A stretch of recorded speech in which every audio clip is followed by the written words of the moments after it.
Buenas tardes, bienvenidas y bienvenidos a esta conferencia que viene a clausurar nuestra primera semana de la ciencia, aunque hay caras conocidas que han repetido ya desde la conferencia de ayer y algunas otras actividades, desde luego.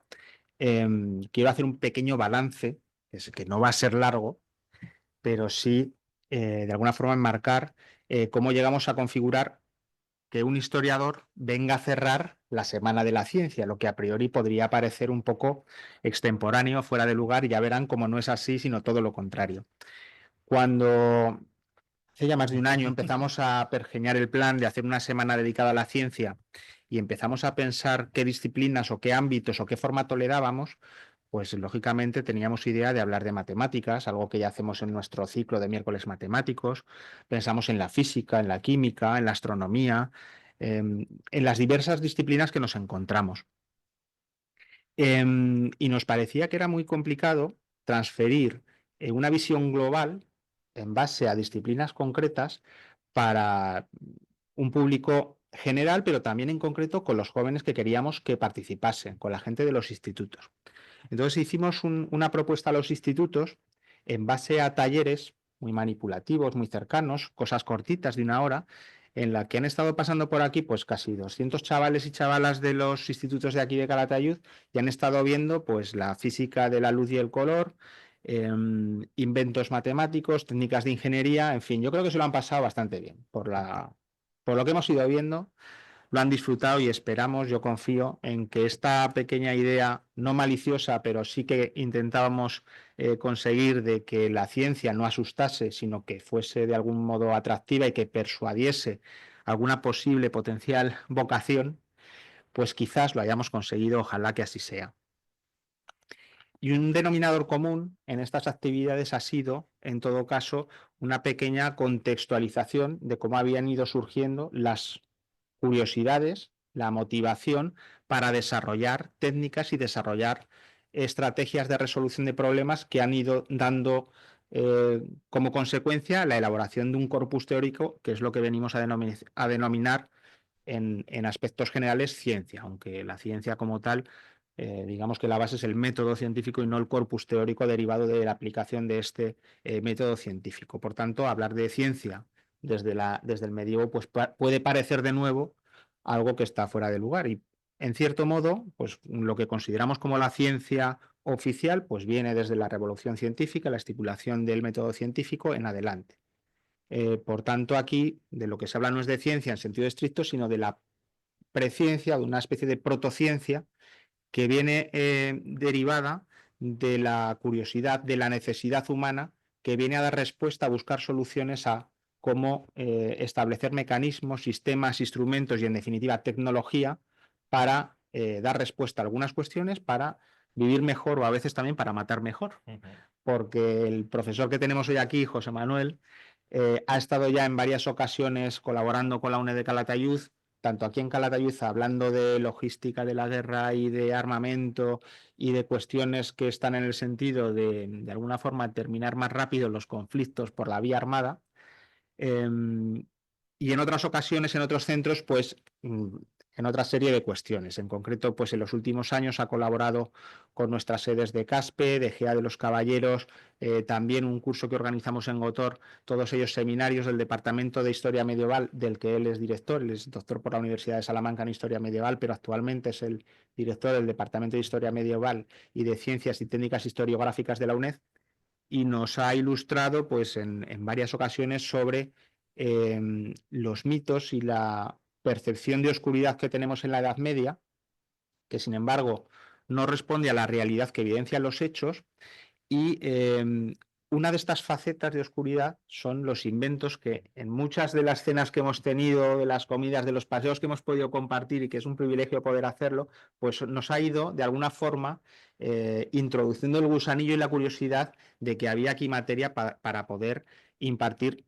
seguro que más de una conferencia. Hemos pedido que hoy se acote a hablarnos de algunos de los inventos medievales que más sugerentes le puedan resultar, y entre ellos seguro que a todos se nos van a la cabeza algunos como la imprenta, que fue nada más y nada menos que un motor de impulsión, de renovación de la sociedad y que nos hizo avanzar a lo que Marshall McLuhan, el académico canadiense a mediados del siglo pasado, vino a denominar la galaxia Gutenberg, nada más y nada menos, aunque ahora hoy Castells dijo que estamos en la galaxia de Internet, yo creo que con gran acierto también. Justo antes de empezar estábamos hablando bueno, ¿y qué han hecho los medievales por nosotros? Que es el título de la conferencia, y a todos se nos viene a la cabeza la imprenta. Las gafas también están en el subtítulo, pero seguro que ahora vas a abrir mucho más el campo y nos vas a ilustrar. No te voy a robar más tiempo. Yo creo que ya nos quedamos en tus manos. No sé si quieres añadir algo más, José Luis. Además, yo lo del rayo láser, que fue lo que soltó el caspe, tengo una curiosidad pasmosa. Está también aquí. Está bien ahí. Estamos todos deseando saber de ¿Sabes qué va el qué? asunto. Así que ya te dejamos. Bienvenido. Es un placer que estés aquí y un privilegio para nosotros poder escucharte. Muchas gracias, Luis. Muchas gracias, Luis. Oye, ya pasa el tiempo.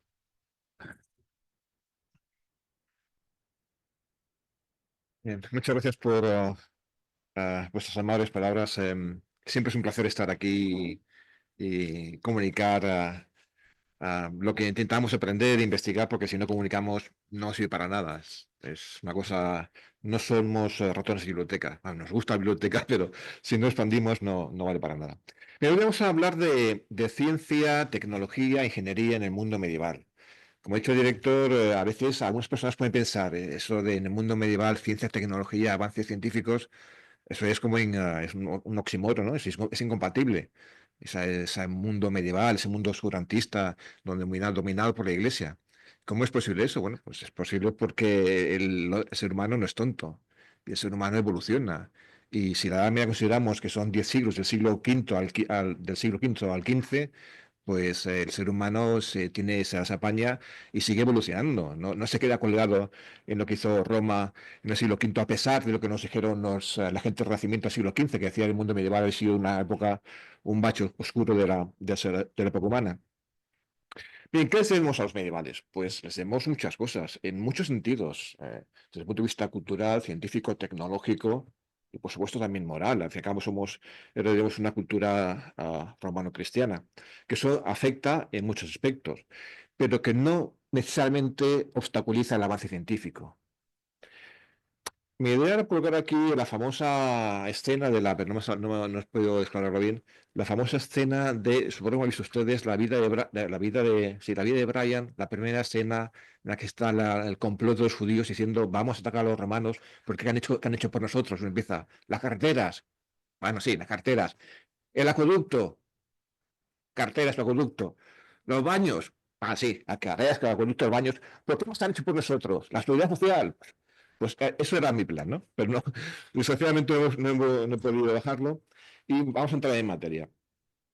Vamos a entrar en materia con un tema que ya vimos en el último congreso, pero que me pareció interesante porque eso ha sido un tema que se ha usado como ariete contra la Iglesia y el mundo medieval.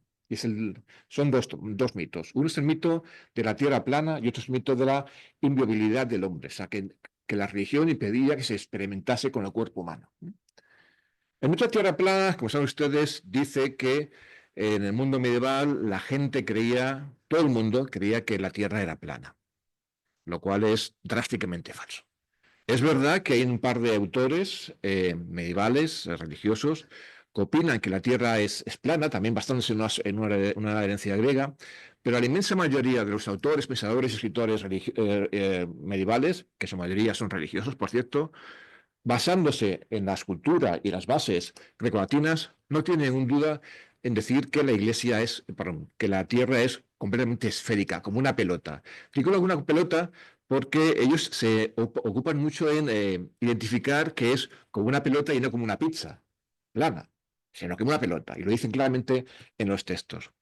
A veces también se les pregunta si la Iglesia obstaculizaba el avance científico y el avance de los investigadores.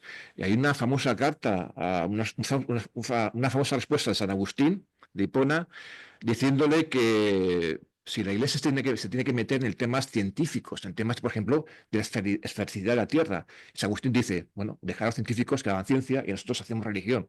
lo dice textualmente, con lo cual la Iglesia en principio no pone un obstáculo de partida. Hay casos concretos, pero en principio no es un enfrentamiento contra, no es una dicotomía religión-ciencia. Otro tema que quería destacar es que siempre que tenemos que hablar de ciencia o que siempre que hablamos de la historia es la importancia de las fuentes primarias. Si queremos investigar, yo siempre recomiendo que lo que yo diga, me parece muy bien lo que yo digo, espero, por eso lo digo, pero siempre espero que ustedes o quien sea luego lo puedan constatar con las fuentes o con una bibliografía secundaria más especializada. Porque uno de los problemas que hay en el mundo actual es que se publica tanto que muchos historiadores o científicos cogemos lo último que se ha publicado y lo repetimos. Y no vamos a las fuentes. Y a veces las fuentes nos dan sorpresas cuando las releemos. Eso ha pasado varias veces hablando de la investigación de la ciencia en el mundo medieval. El tema de la esfericidad de la Tierra conlleva diversos problemas, la visión cosmológica, el geocentrismo, el excentrismo, ya saben si la Tierra está en el centro del universo o es el Sol, la forma de la Tierra, las medidas de la Tierra. Había una serie de problemas todos englobados a la discusión de la esfericidad y la forma de la Tierra. Por ejemplo, la famosa discusión que se dice siempre sobre Colón, que Colón fue el que es el gran portador de luz que llevó la luz a la Iglesia Católica y convenció a los literatos de Salamanca de que se podía ir por el oeste a descubrir América. Bien, eso es falso. Es un invento del siglo XIX de un autor norteamericano que luego sigue repitiendo constantemente. Lo que se discutió en Salamanca no fue el tema de la esfericidad de la Tierra, sino el tema de las distancias de la Tierra, el tema del tamaño de la Tierra. Y tenían razón los salmantinos, tenían razón la escuela de Salamanca. Colón había, digamos, cocinado los números para pasárselo a Isabel II, a Isabel la Católica. Pero los salmantinos decían, oye, esos números no cuelan, no casan por ningún lado. Para empezar, Colón creía que había mucho más masa de tierra que de agua. Y luego calculó que la Tierra era un tercio más pequeño de lo que es realmente. Los salmantinos decían, si vas por oeste no vas a llegar. Una carabela que te dura un mes de autonomía no vas a llegar. Y Colón al final se convenció, pero llegó de pura suerte, porque efectivamente está en el límite de las proporciones. Otro tema que también se discutía, porque también tiene que ver con el tema de la moralidad y del cómo se ve la Iglesia, cómo ve el mundo medieval, que está siempre, es verdad, en el mundo medieval, estamos hablando del mundo medieval occidental europeo, ¿no? En el cristiano. Cómo se ve el ser humano respecto a Dios, era, si la Tierra es redonda, vale, muy bien, pero sabemos que cuando cada vez vamos más al sur, más al Ecuador, hace más calor. Entonces, ¿qué pasa? Los que están abajo tienen dos problemas. Van a estar asándose y ¿cómo se sostienen? El tema de la gravedad.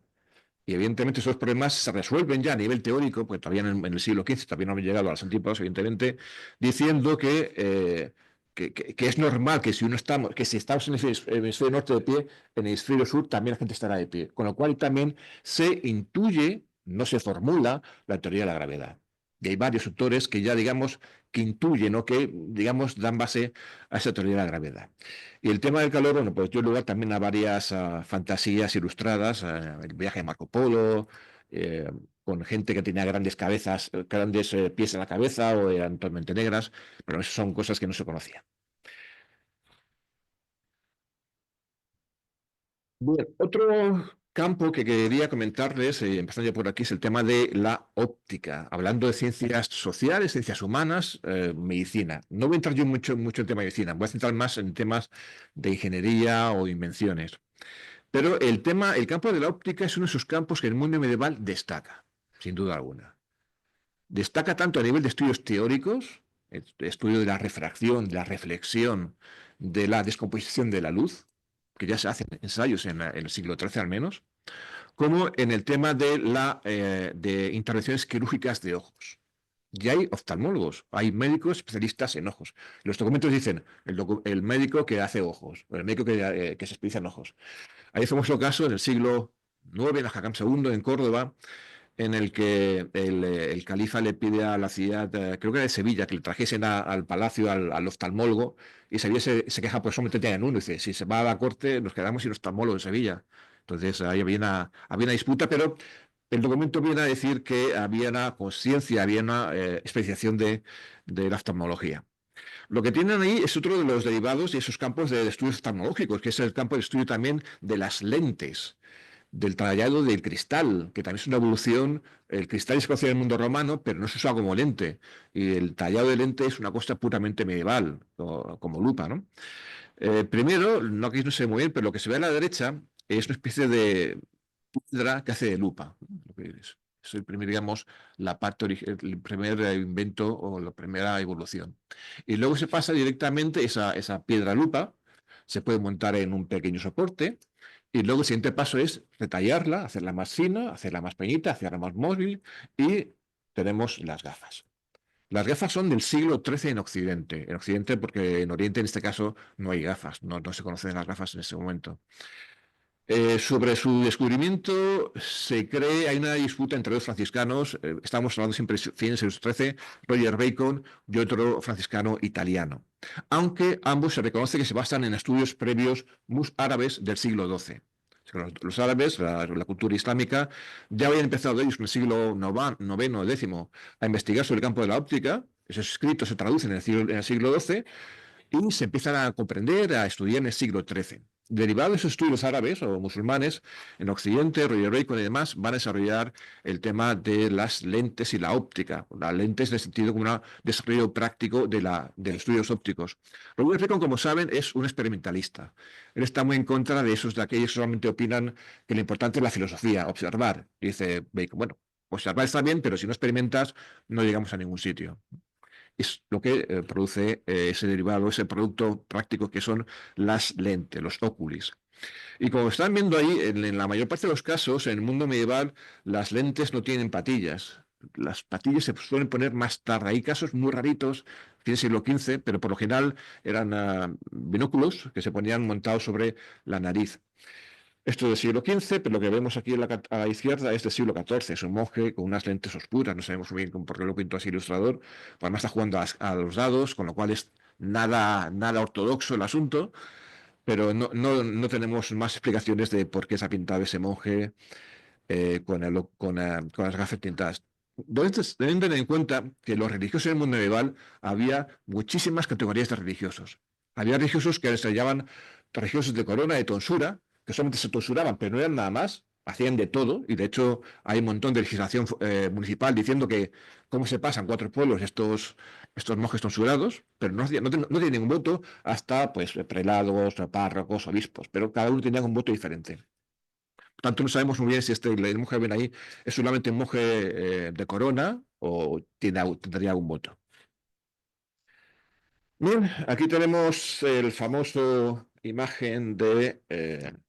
¿cómo se llama esta película? El nombre de la rosa, Sean Connery. Evidentemente, este personaje está basado en Roger Bacon, este autor, este franciscano inglés del siglo XIII. Tenemos un par de textos sacados de sus obras. Si algún día podremos leer las letras más pequeñas a una distancia increíble, evidentemente está refiriéndose a los prismáticos. Podremos ver objetos por pequeños que sean, microscopios, y podremos hacer aparecer estrellas donde queramos. No ha construido, pero sabe que se puede derivar de sus trabajos eso. Van a tardar 2 siglos más en hacer muchas cosas, o 4 siglos más, depende de lo que estemos viendo. Y hablando de las gafas, que un segmento de cristal hace ver los objetos mayores y más gruesos, y concluye que esto debería ser muy útil para las personas ancianas y aquellas que tienen los ojos débiles, pues ellas pueden ver así las pequeñas cosas. Evidentemente tiene una aplicación práctica de lo que está haciendo y es consciente de esa aplicación práctica. Decíamos que las lentes se inventan a fines del siglo XIII, se construyen ya de forma artesanal en el siglo XIV, pero para fines del siglo XV ya se hacen pedidos de cientos de lentes. Sobre todo, por ejemplo, al norte de Italia, Milán, Florencia, están produciendo lentes. ¿Y cómo se venden? Pues se venden por encargo o se venden en la calle. No he podido traerlo porque no he encontrado la ilustración, pero había una ilustración del siglo XV en la que se envía un vendedor de lentes con una especie de caja con estos binóculos colocados en orden de menor a mayor índice de lupa. Tú ibas y te las ibas probando directamente. Si eras un noble, tenemos un documento, un noble italiano, de que encarga 200 lentes y que pide que se las gradúen todas. Así me va a durar toda su vida, así me va a durar toda mi vida. Desde cuando estoy muy jovencito a cuando soy muy mayor, pues me pondré las más gordas. Pero ya se piden a fines del siglo XV.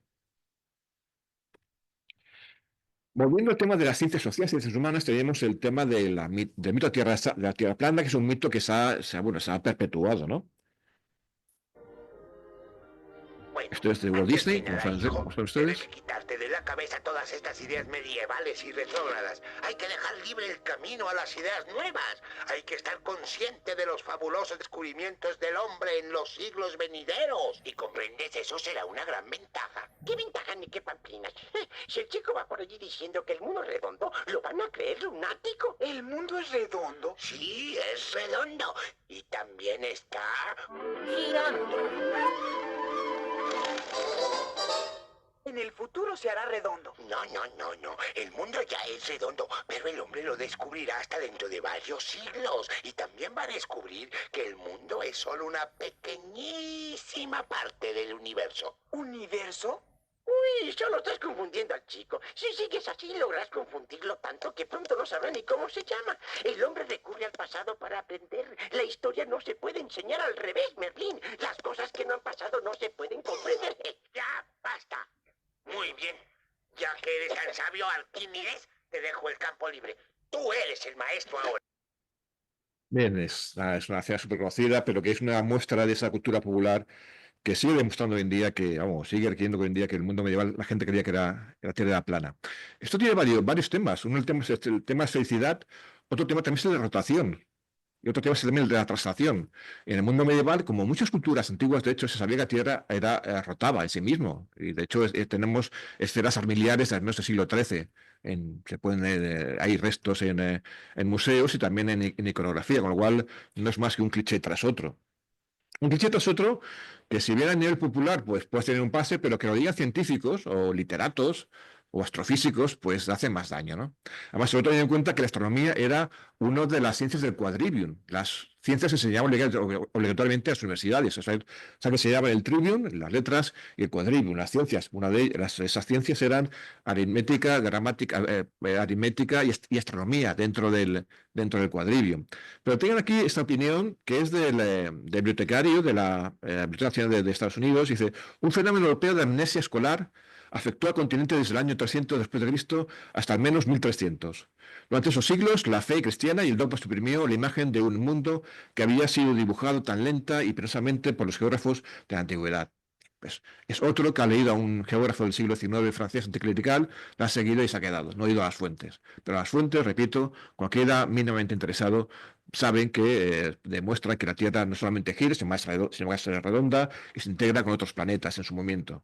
El problema es que en el mundo medieval la mayor parte de la gente pensaba que la Tierra era el centro del universo y no el Sol. Eso es un gran fallo, evidentemente, pero por ejemplo, si van a ver la esfera miliar que tenemos en el monasterio de Escorial del siglo XVI, aún en el siglo XVI tenemos un pedazo de esfera miliar tremenda, estupenda, pero en el centro está la Tierra, no el Sol.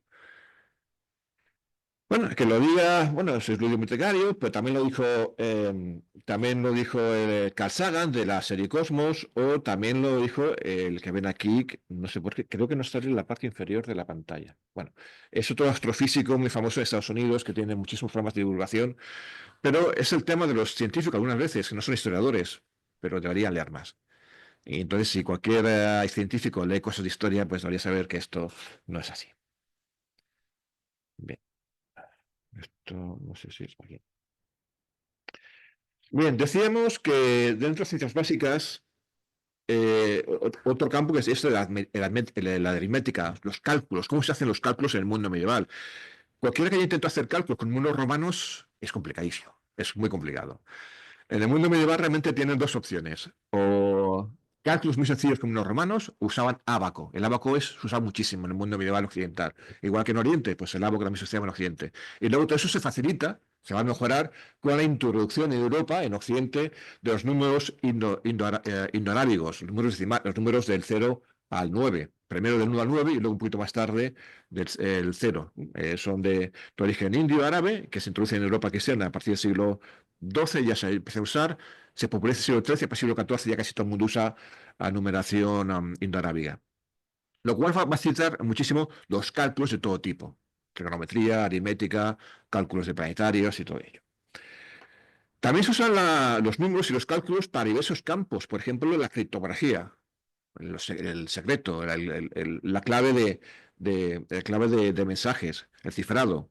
El cifrado se puede hacer por medios, digamos, criptográficos, trasvase, transliteración de números y letras de un mensaje, o bien por elementos químicos. En el mundo medieval, si ya se conoce el tema del famoso zumo de limón y la tinta, ¿no? Pues depende de la tinta que uses, si usas tinta de limón, pues, solamente se puede ver con la luz del sol.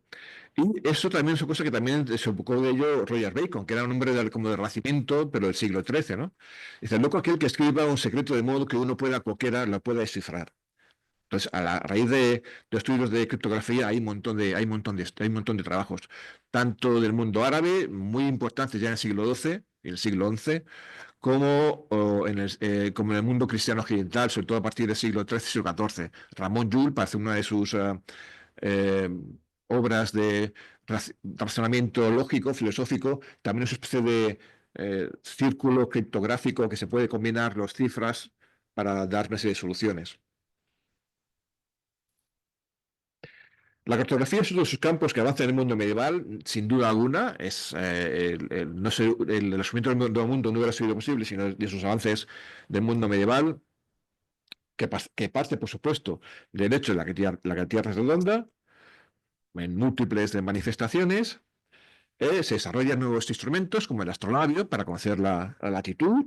Se desarrolla también la brújula. La brújula es de origen chino, es más o menos el siglo 9-10, se introduce en Europa,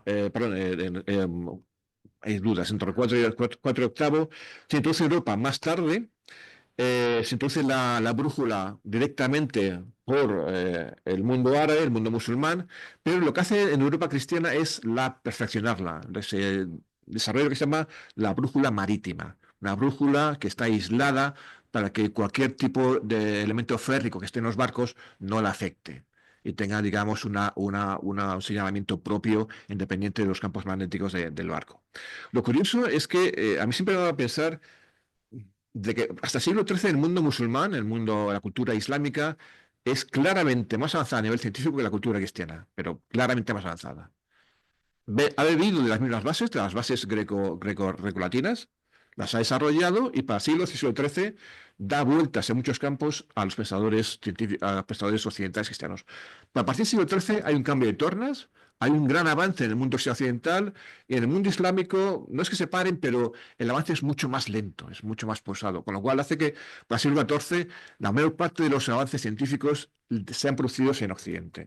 Me refiero en el Occidente cristiano. No estoy hablando del campo asiático, por ahí en China y Corea están todavía más desarrollados. También hay más instrumentos que se desarrollan para determinar la posición, como los ángulos, la puesta cristiana o el camal. Son todos instrumentos que van a favorecer que luego podamos navegar, podamos movernos, podamos escribir, dibujar mapas. Al principio eran mapas muy simbólicos, son mapas que se llaman mapas tipo T, que ven a la izquierda del mundo cristiano. Por lo general tiene Jerusalén en el centro, o el equivalente musulmán es lo que ven a la derecha, de Ibn Idrisi, que tienen la Meca en el centro. Si se fijan en los mapas islámicos, tiene una característica, es que el norte está abajo, no arriba. Pues tiene esa forma tan rara del mapa. Así que Europa está aquí abajo y esto es la península ibérica. Ah, no, la península ibérica, perdón, es esto de aquí. Esto de aquí y esto es la península arábiga. Con la Meca en el centro y esto es la península ibérica. Es el Mediterráneo, está puesto al revés, ¿vale? Y en el centro la Meca. Y aquí en el centro está Jerusalén, lo que ven aquí. Bien, esos mapas simbólicos, aunque Ibn Idrisi es un geógrafo, cartógrafo árabe del siglo XII, pero que trabaja ya para un rey cristiano, pues trabaja para Roger de Sicilia. Sicilia se conquista por los romanos y está trabajando ya para un rey cristiano.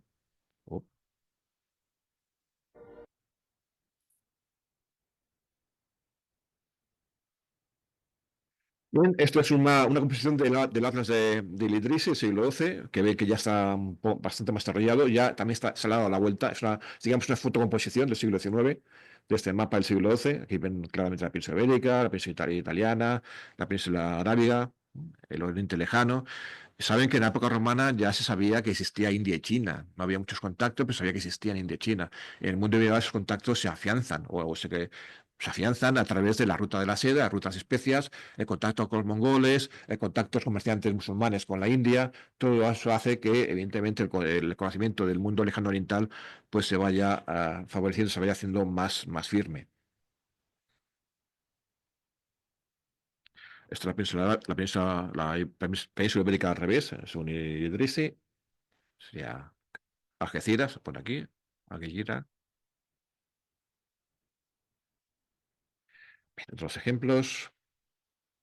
Es un detalle. Es la zona de Mérida, Valencia, Córdoba. Bien, pero vamos avanzando. Lo que ven aquí ya es un atlas de Cresques del siglo XIV, que es un atlas derivado de los portulanos. Los portulanos se desarrollaron a partir del siglo XIII y son mapas en los que sobre todo se tiene mucho cuidado con describir bien todas las costas y rutas marítimas y ritmos y fuerza de los vientos. Son mapas que se hacen a través de las cartas náuticas de navegación de los capitanes, se las van rellenando y con esas cartas náuticas de navegación pues se van luego completando los portulanos y se van desarrollando hasta que luego pues Colón pueda hacer las cosas que hizo y Américo Vespuccio pues puede hacer el mapa de América, ¿no? Pero es un mapa del siglo XIV que digamos que está completamente detallado todas las costas. Todo lo que ven aquí son los nombres de cada puerto, de cada ciudad que hay en la costa. El interior es algo como más, le da un poco lo mismo, porque lo que importa es la navegación y las costas. Es lo cual permite que poner un montón de ilustración en el interior de los mapas, pero repito que lo que está sobre todo destacado son todas las costas. Lo que ven aquí es una leyenda que hace referencia a una expedición de genoveses, porque trabajaban para Francia, para el descubrimiento y la colonización de Canarias. Canarias es lo que se ven por aquí, aunque luego se supone que estos genoveses, habían bajado luego por el Atlántico Sur, ya en el siglo XIV.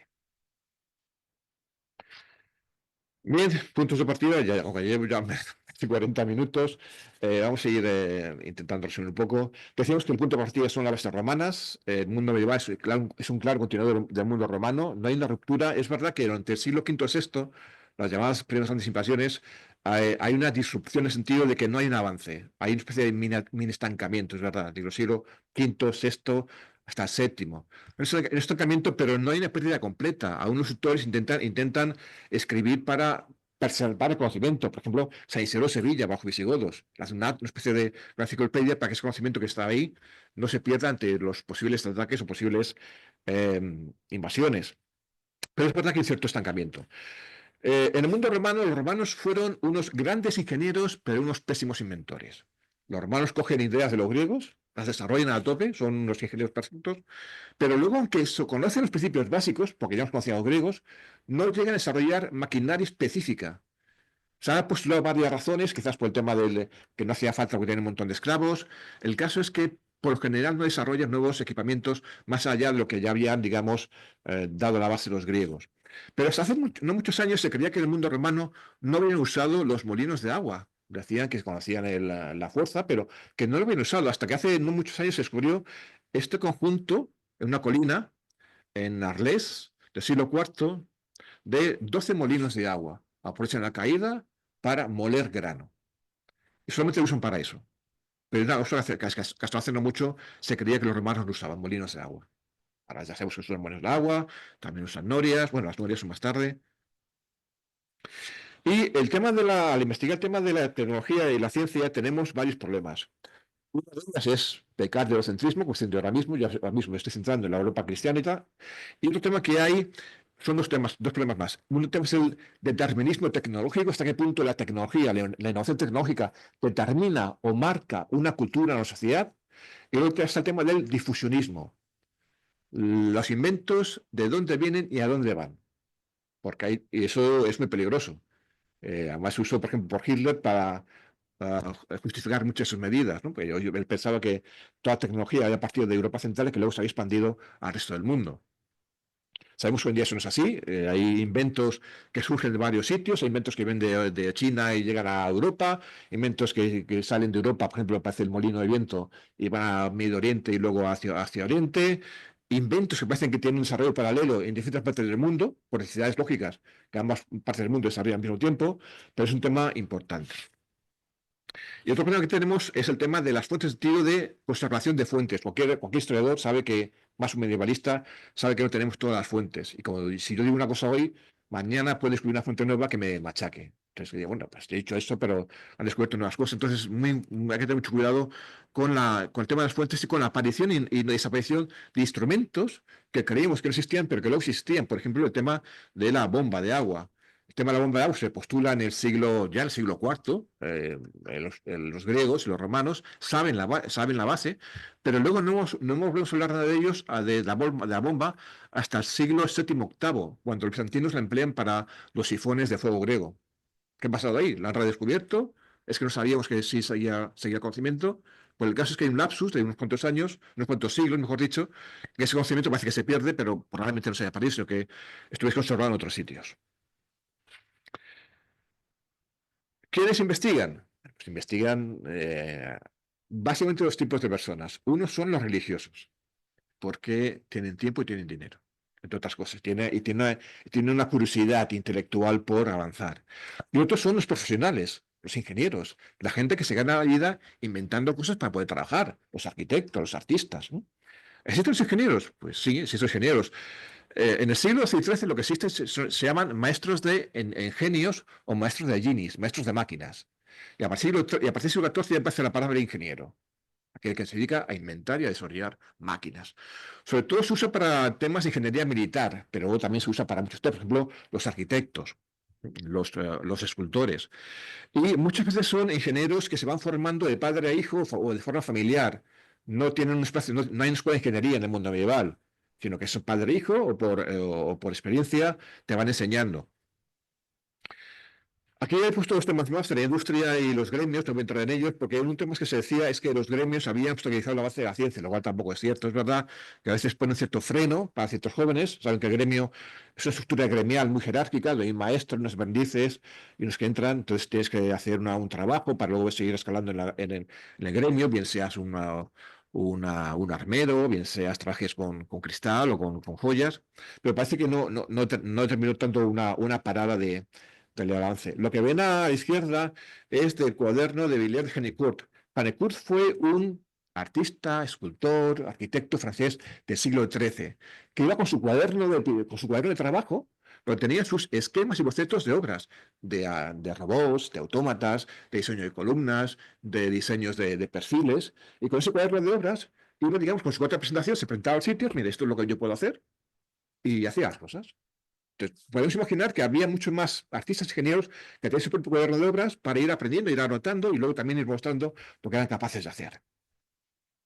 Aquí le ven armado, pero él era un civil en principio. Digamos la Roma. Bien, otro tema que es importante a la hora de desarrollar tecnología es el tema de las energías. En el mundo romano se conocía la fuerza humana, la fuerza animal, evidentemente. Ya sabemos que también conocía la fuerza hidráulica. Pero una cosa que es típica del mundo de desarrollo del mundo medieval es el desarrollo de la fuerza eólica. Por ejemplo, el tema de los molinos de viento. Es un desarrollo típicamente medieval. Y muy probablemente de Europa pase a Extremo Oriente, a Medio Oriente y de ahí a Extremo Oriente. Hay dudas al respecto, hay un pequeño debate, pero parece que lo que apunta más hasta por ahora es que surge en Centro Europa y se expande luego a Ibérica, Tierra Santa y de ahí hacia el este. Luego también tenemos el tema de la energía cinética, el problema del rozamiento, cómo preservar la energía. Y luego tenemos el problema del almacenamiento de energía, como hoy en día. Hoy en día podemos producir un montón de energía con la energía solar, pero el tema está en las baterías. El cómo almacenamos esa energía. Una forma de almacenar energía es a través de los tensión y torsión. El muelle es del siglo XV. ¿Por qué tenemos muelles del siglo XV? Pues no es el siglo XV cuando tenemos el desarrollo de la metalurgia y la siderurgia, que permite trabajar de forma mucho más fina con los metales. Eso permite torsionarlos y permite flexionarlos.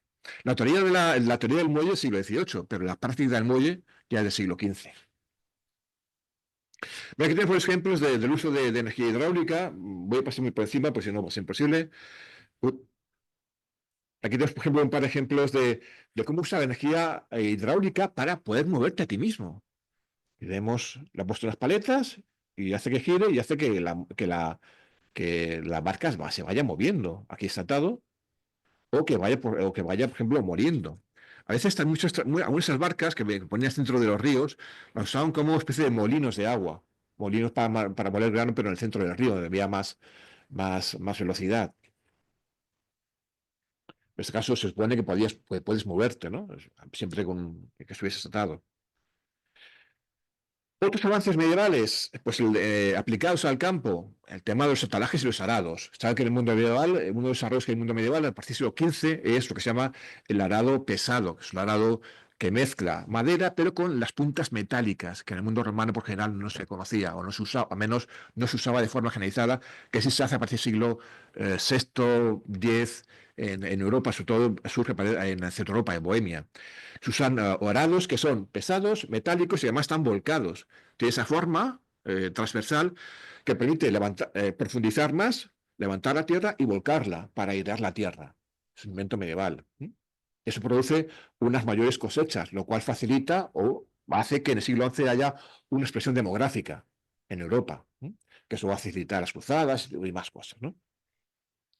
Pero todo eso, esa parte, una parte del alimento es lo que metes a la tierra, pero otra parte del alimento es la energía que lo impulsa. En el mundo romano conocían el tema de la energía caballar, mular. Lo que hacen en el mundo medieval es desarrollar sistemas de atalajes que aprovechan, son más eficientes a nivel de transmitir la energía del caballo al arado.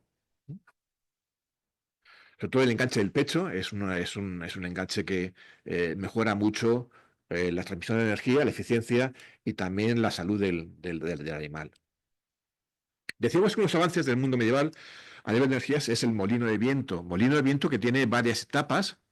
Aquí ven, molino de viento, los molinos pueden ser horizontales o verticales, depende en qué sentido gire el aspa, ¿no? Aquí tenemos un molino de viento, ven aquí, de viento persa. Esa es, digamos, unas teorías que una de las muestras que se han encontrado que pone duda que la teoría de que la transmisión fuese de occidente a oriente, pero es debatible. Y son molinos de viento que al principio no son fijos, son móviles, como los ven aquí. Y además se puede mover con una sola persona. Una caseta sobre un eje, y ese eje lo puedes mover. ¿Por qué? Pues para aprovechar dónde viene el viento. Cuando viene el viento, viene de ahí, pues lo muevo hacia ese lado. Viene de ahí, pues lo giro hacia ese otro lado. Un invento claramente de época medieval. Y eso se desarrolla. En vez de una persona tirando, pues me cojo unos raíles, le pongo otra veleta aquí detrás, y esta veleta va a hacer que el molino gire él solo, directamente. Ya no hace falta que tenga un criado o dos tíos tirando del palo para orientar el molino.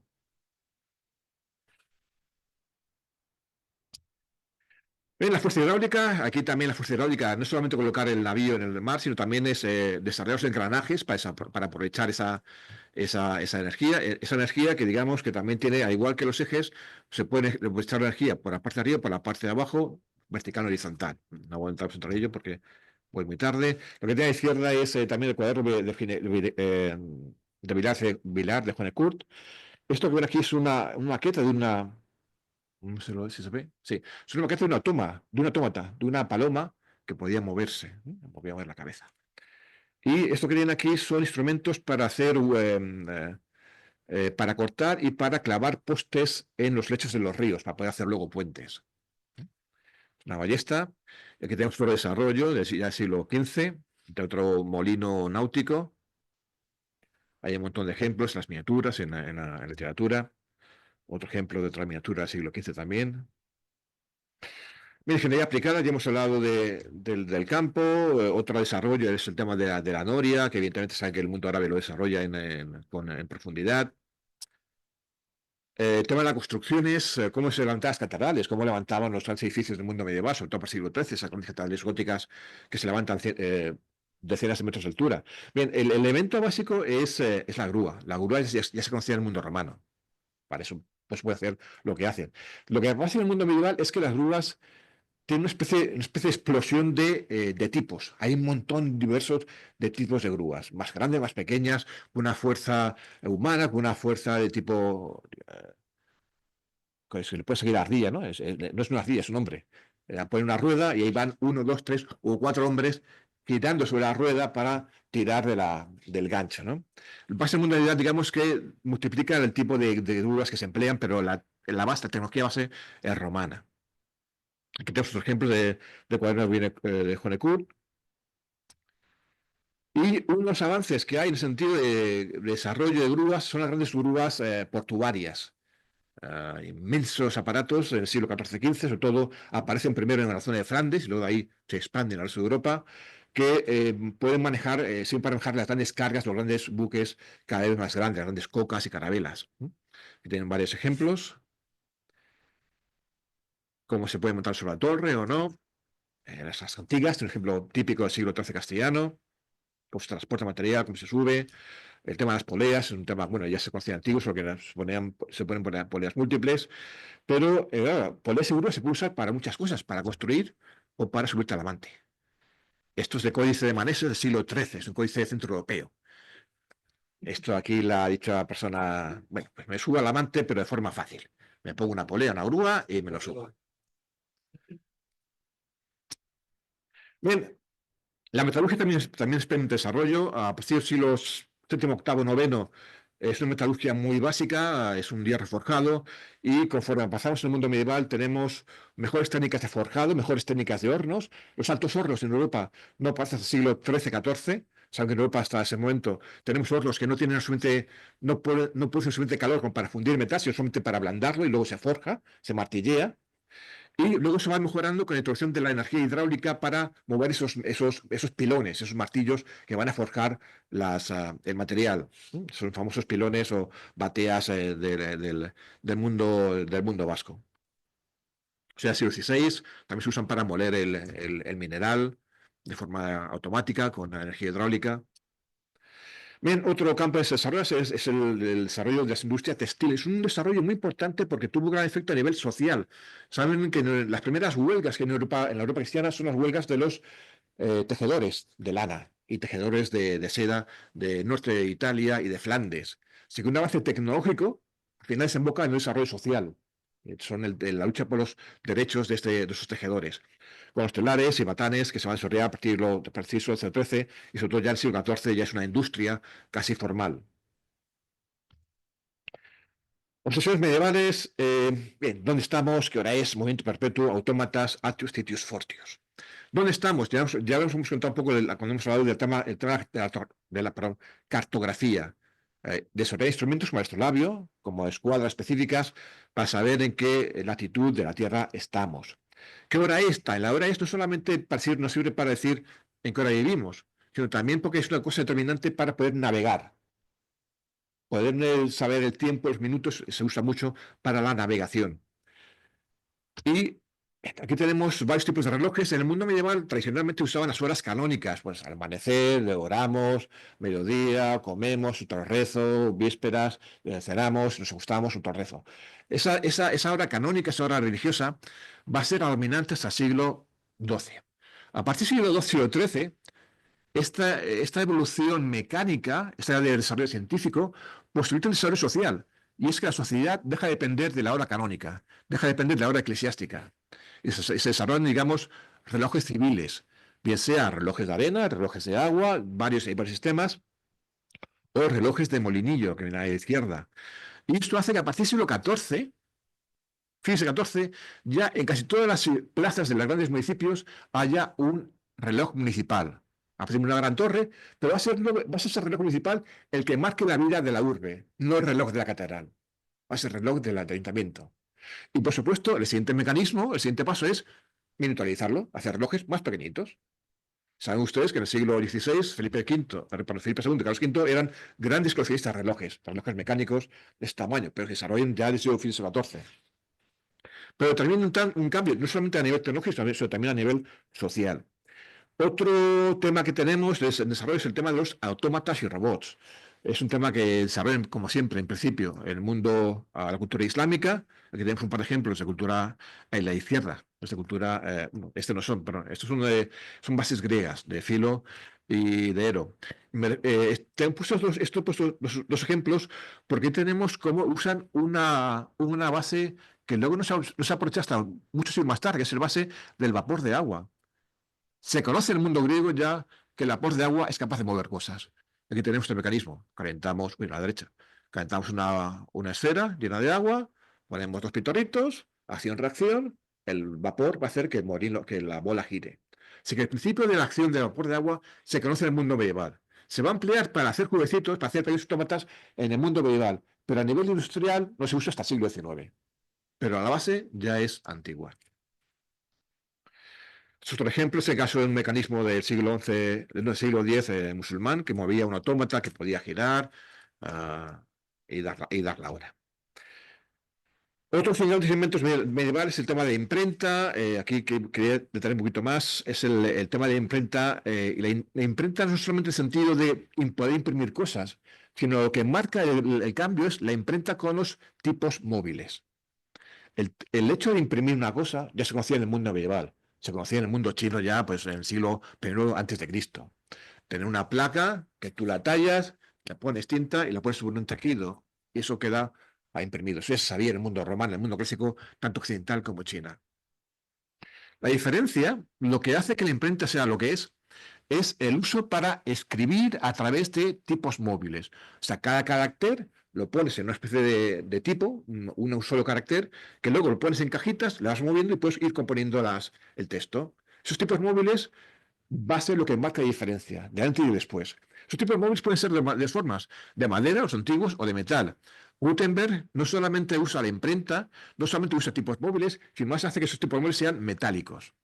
Con lo cual la eficiencia mejora muchísimo a nivel de producción de libraria.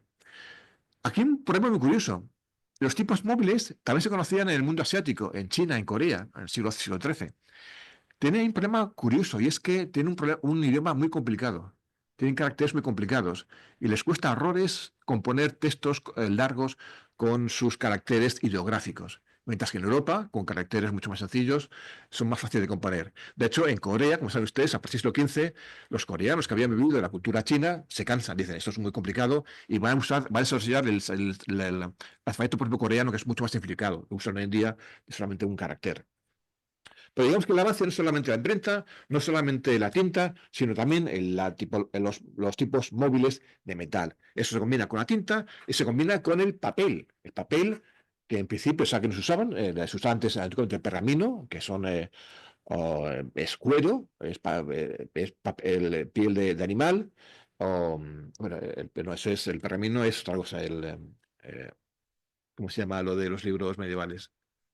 La vitela, sí. La vitela. Bien, lo que tenemos de uso de papel es un tejido. Se desarrolla en el Próximo Oriente, en la zona de Siria, en el siglo XI, en el siglo X-XI. Luego pasa a la península ibérica, en el siglo XI-XII, en Játiva, Alenia, son grandes productores de papel, y a partir de ahí se desarrolla, se populariza. Y eso hace que escribir sea mucho más barato. Antes te podía costar un ojo de la cara. O sea, escribir o copiar una Biblia te podía costar como 30 corderos. Por eso poca gente lo podía permitirse, salvo un par de monasterios. Ahora con papel pues, es mucho más fácil producir, escribir. De hecho, en el siglo XIV-XV ya hay papel y lo que se usan silografías, placas talladas para imprimir una bula, una multa o lo que sea. Ya en el siglo XV, a finales del siglo XV, ya usa los tipos móviles. Bien, en ingeniería militar vamos a hablar de las fuentes. Varios ejemplos de tecnología. Bien, dentro del campo de historia militar, un debate que tiene que ver o que une tecnología con sociedad es el tema del uso del estribo para los jinetes. Eso va a marcar un antes y un después, teóricamente, en el mundo medieval. Ahí podemos caer en lo que se llama determinismo tecnológico. Hasta el punto de la introducción del estribo va a marcar un antes y un después en el mundo feudal. Teóricamente, para algunos historiadores, el que se puede usar estribos va a marcar que la clase caballeresca, la clase nobiliar, sea la preponderante y no la infantería, no la masa. Eso es demasiado determinante. El estribo, a menos un tipo de estribo básico, se conoce ya en el siglo I, segundo, se cree que los partos ya tenían un tipo de, si no estribo, una especie de cuerdecilla donde podían enganchar un dedo del pie, pero lo que hay que hacer es combinar el estribo con la silla de madera estructurada. Esa combinación de estribos y de madera es lo que se marca una diferencia a nivel militar. Lo que posibilita que un arquero se puede levantar, visto que un caballero puede cargar con la lanza. Y marca también su preponderancia en las diferentes culturas. Bien, no voy a hablar del uso biológico de los animales o de venenos, no tenemos tiempo. Entramos en otra parte que es el uso de ingeniería militar aplicada. Una ingeniería militar aplicada es el uso o la invención de los submarinos. Siglo XIII. Bien. ¿Hay submarinos? A nivel ideal, a nivel teórico, sí. Pero parten de una cuestión literaria, parte de la vida de Alexander.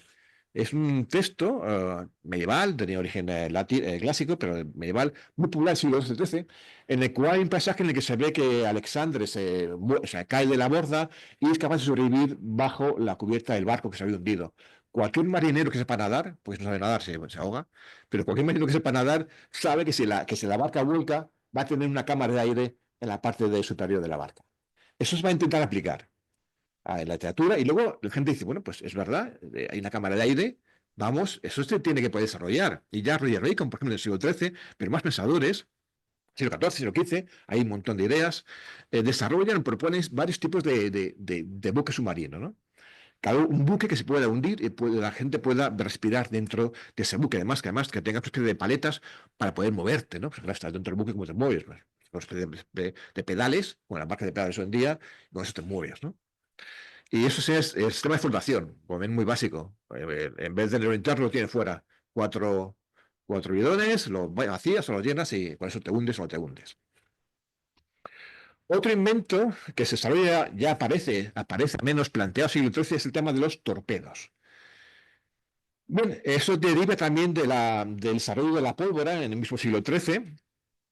Y aquí tenemos una obra de Hassan Armá eh, sobre la forma de montar y las estrategias de la guerra, donde ya postula el empleo de torpedos, o sea, una especie de cargas de pólvora que tienen una especie de cohete y que se impulsarían contra el enemigo, un enemigo naval. Lo que no está muy claro es si sería una pólvora, ¿qué efecto tendría? Si sería incendiario o explosivo. Porque el problema de la pólvora es la mezcla, y depende de la mezcla que hagas, puede ser o más suave o más explosiva. Y en el siglo XIII también tienen muchísimas dudas sobre cuál es la proporción correcta de pólvora para que sea más explosiva o más fumígena. Pero el caso es que se plantea ya un proyectil marino impulsado por un cohete que ataque a una nave enemiga. Decíamos que esto va ligado con el desarrollo de la pólvora, siglo XIII. Roger Bacon también es uno de los que trabaja en el tema de la pólvora, que viene de Oriente. Los chinos la habían inventado ya en el siglo X. Pues solamente lo usan para temas de pirotecnia, de fuegos artificiales, no lo usan para temas militares, así siglo XIII-XIV. La traen los mongoles a Europa, ahí pasan al Próximo Oriente, del Próximo Oriente, y por la península ibérica pasa al resto de Europa. Aquí tenemos un ejemplo de milimétrico, siglo XIV, unos primeros ejemplos de un cañón impulsado por pólvora. Ven que está aquí, está prendiendo fuego. Y ven lo que aquí lo que hace es impulsar una gran flecha, básicamente al principio. Luego serían bolas, pero al principio son flechas.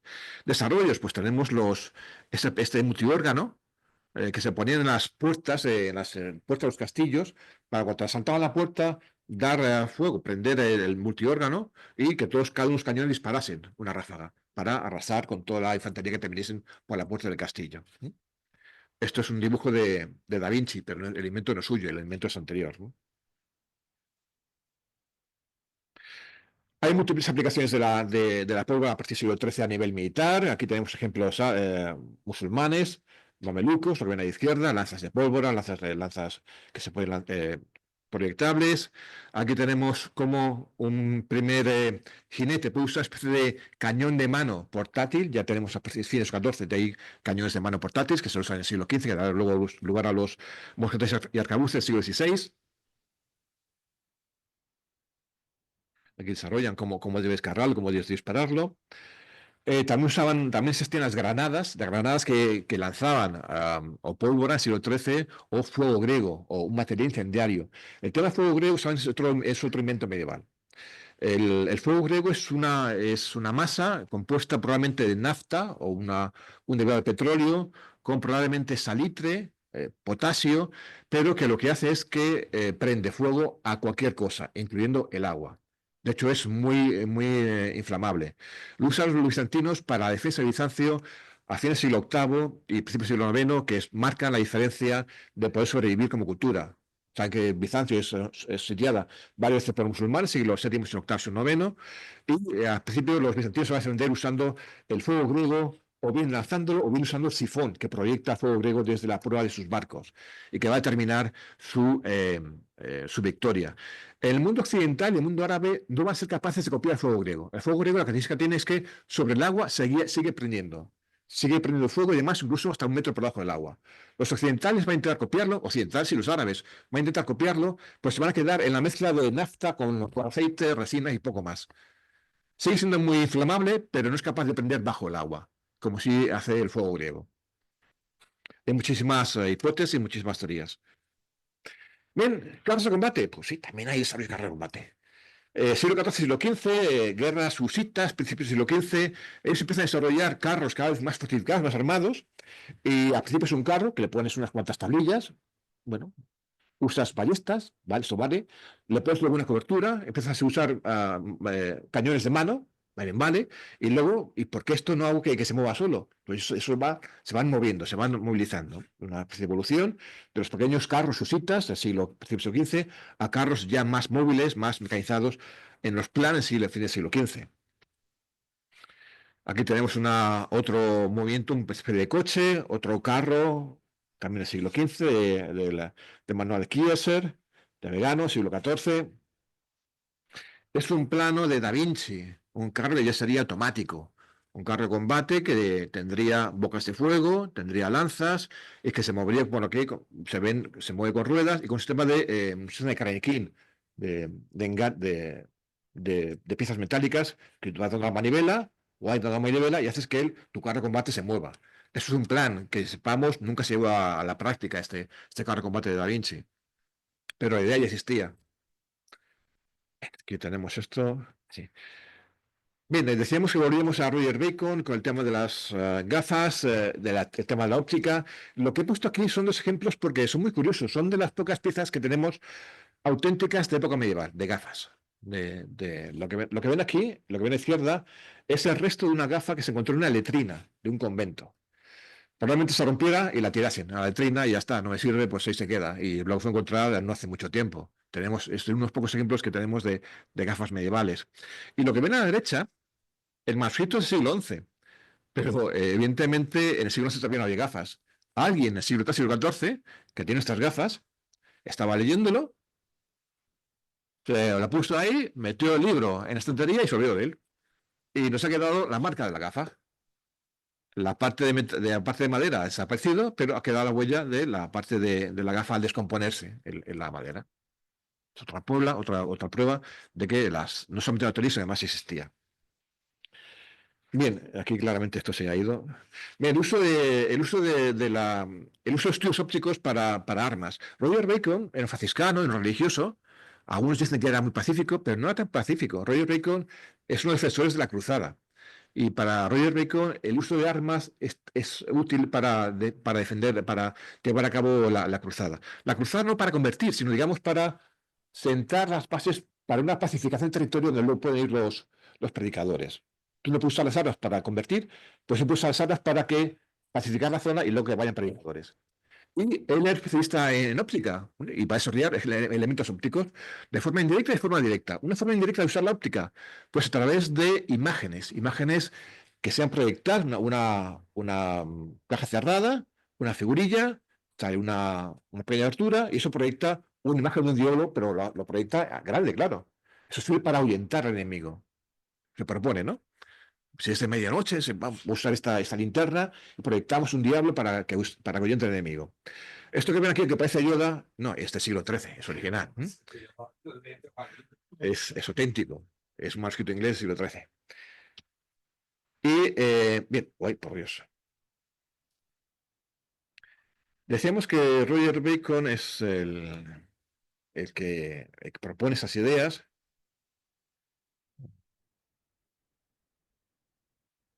A ver si esto funciona. Mira, aquí tenemos una película, no tiene nada que ver, es de Van Helsing. Es un mundo medieval, históricamente. El que ven aquí, claro, está basado en Roger Bacon, un franciscano que se inventa las cosas, ¿no? You killed him, didn't you? That's why they get so annoyed. When they ask you to bring someone back, they don't mean as a corpse. Oh, all right, you're in the mood. Well, come on. I've got a few things that'll put the bit back in your mouth. Oh, any idiot can make a sword. Oh, sorry, Father. Come along, Carl. Here, take this. Rings of garlic. Holy water. Silver steak. Crucifix. Siglo XV, 6 armas ocultas muy coleccionables. Todos los reyes querían tener ese tipo de armas ocultas con mecanismos que se pasen puntas desconocidas o luego se podían montar pequeñas pistolas en el siglo XVI. Es un ejemplo de cómo también la figura de Roger Bacon ha sido idealizada, ha sido, digamos, usada como base para otras figuras de cultura popular. Y aquí tenemos un ejemplo de carro armato basado en uno de los dibujos de Leonardo da Vinci.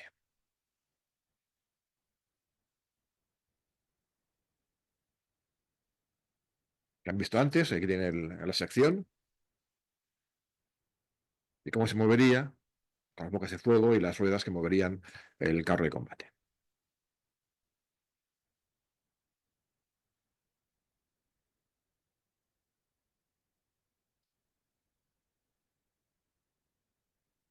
Y hay alguien moviendo las manillas.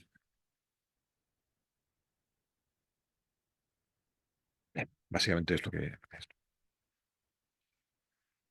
No, estamos aquí.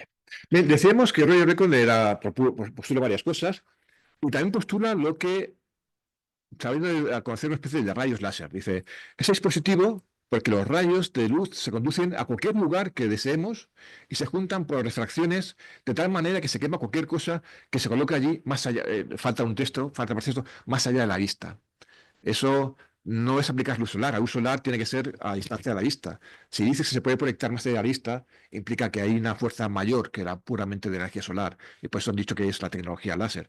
Está puesto en dos libros que escribe Roger Bacon, que son La pista de Secretis Operibus, Artis de Natura, y de Lunitae Magiae, o sea, contra los magos, pero la carta secreta contra magos y de la naturaleza. Bien, es una de las bases que Roger Bacon postula, pero que claramente está yendo mucho más allá de sus conceptos de época. Él es capaz de experimentar con sus conocimientos básicos de teoría, pero es capaz de ir más allá, es capaz de postular nuevos avances que luego va a generar claramente lo que puede ser un rayo láser, un rayo que vaya más allá de la luz, que se concentre y que afecte al enemigo. Y esto no desarrolla gratuitamente, lo desarrolla para poder aplicarlo contra los enemigos de la fe. Eso en la cruzada. Bien, más tecnología aplicada. Decíamos las armas maravillosas, más fantásticas, que eran por muelles, o se aplican también pequeñas pistolas. Lo que ven a la derecha es los buzos submarinos. Si desarrollamos buque, pues también podemos desarrollar un vestido que permita que haya un buzo. Un buzo que al principio tiene un uso militar, cruzar el río para atacar de sorpresa al enemigo, ¿no?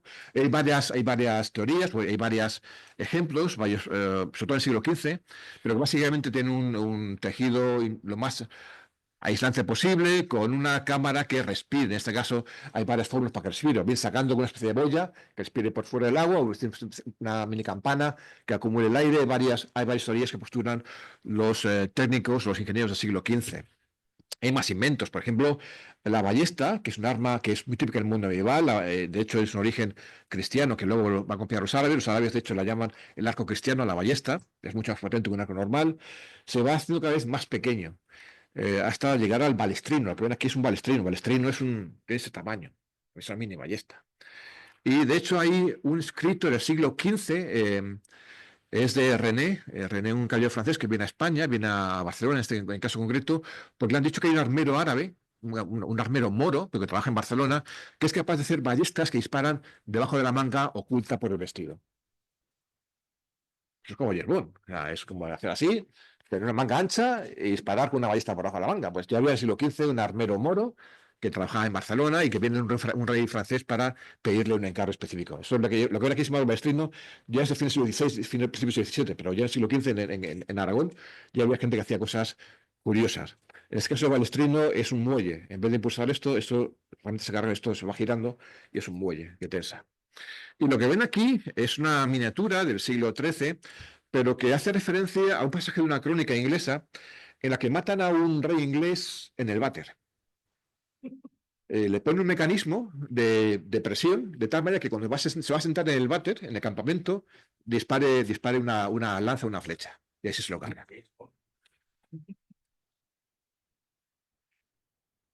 Y yo creo que aquí lo vamos a dejar porque si no ya podría seguir, pero yo creo que hasta aquí lo dejamos. Muchas gracias.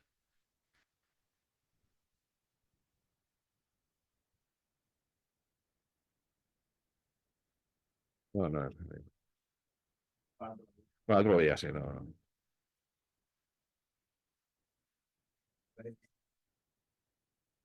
Bueno, un pequeño detalle es, unos proyectiles que sí, un instrumento del siglo medieval, son los trebuchets, lo que ven aquí.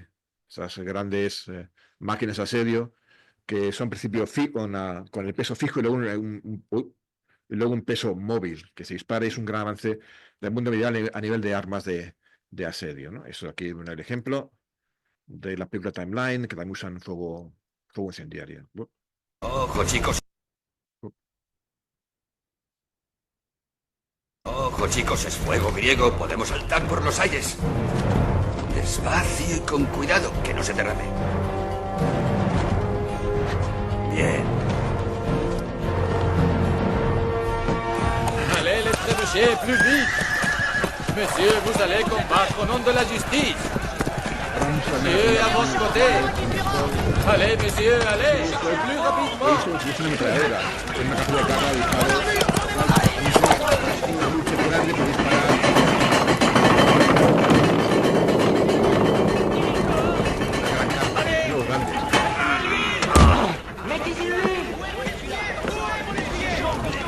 Apportez la Si lo torche! haces bien, cada vez que disparas contra Enflammez le trébuchet! verdaderamente, pues puede moverse. Envoyez le premier trébuchet. De hecho, Cortés lo va a intentar, va a hacer una especie de mini trebuchet, una especie de catapulta. ¡Trabucos! Y se vuelve. Mata al que estaba operando. Kate, Todos ha lanzado. ¿estás bien? Sí, rápido, no queda tiempo. Llevamos al punto 12. Ese con la Se va mejorando poco a poco. sí, podéis enseñármelo. Tenéis que entender, Esto lo mi cenamos señor, porque que llegamos. ¡enseñádmelo ahora! ¡Obedeced! Su fuego de los viejos.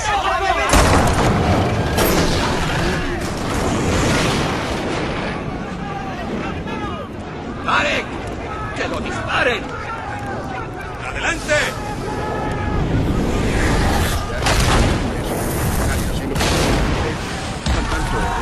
¡Paren ese chisme!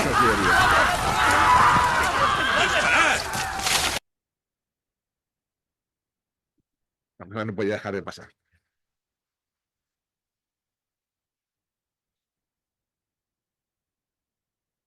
Ya preguntas, si quieren, sí. Iba a decir si alguien tenía alguna pregunta.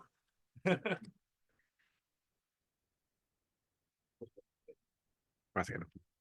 Bueno, pues nada, muchísimas gracias a todos. Ya hemos visto cómo el hombre no se levanta renacentista y se acuesta medieval. Es un profesor. Muchas gracias, José Manuel. Muchas gracias a todos.